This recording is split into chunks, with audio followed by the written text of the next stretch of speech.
যাই হোক, আমার বাপ মা আমাকে আমার সাথে অনেক বড় বিশ্বাসঘাতকতা করেছে। আমার সমস্ত টাকা পয়সা আমার বোনের অ্যাকাউন্টে শিফট করেছিল। তো তারপরে আমি কিছু বলিনি।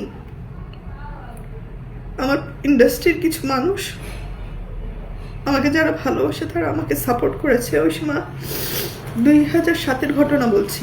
মানে একটা টাইমে আমি যে জানতে পারলাম কোনো কিছুই আমার ছিল না।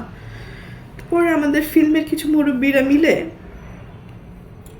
এটা সেটেল করে দিয়েছিল যে পপির একে শূন্য হাতে মেয়েটাকে রাস্তায় ফেলে দিলেন।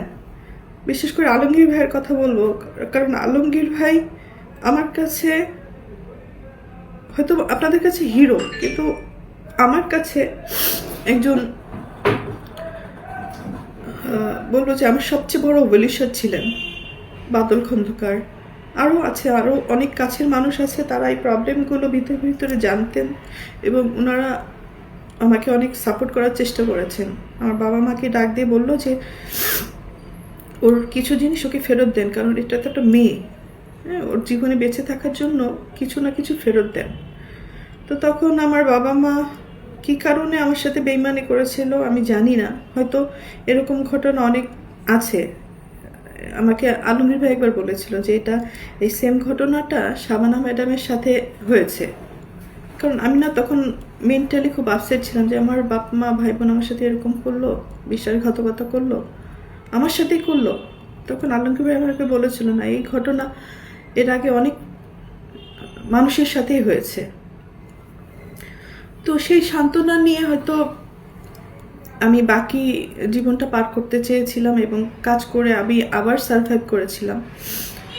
তো বিগত কয়েকদিন যাবৎ একটা নিউজ বারবার করে আমার মা বোন এস্টাবলিশ করার চেষ্টা করছে যে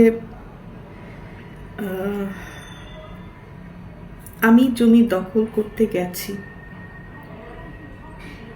ভাই, যে মানুষটা দীর্ঘ 28 বছর ইন্ডাস্ট্রিতে কাজ করে নিজের জীবনের দিকে তাকায়নি, ভালো লাগা, ভালোবাসা বলেন, নিজের ভবিষ্যৎ বলেন, কোনো কিছুই আমি চিন্তা করি না। শুধু ইনকাম করে গেছি আর ভাই বোন মানুষ করে গেছি।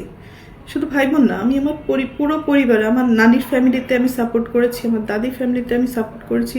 আমার কন্ট্রিবিউশন শুধু আমার ভাই বোন না, সব জায়গায় যতটুকু পেরেছি আমি সবাইকে সাহায্য করেছি। আমার মন মানসিকতা একেবারে ডিফারেন্ট।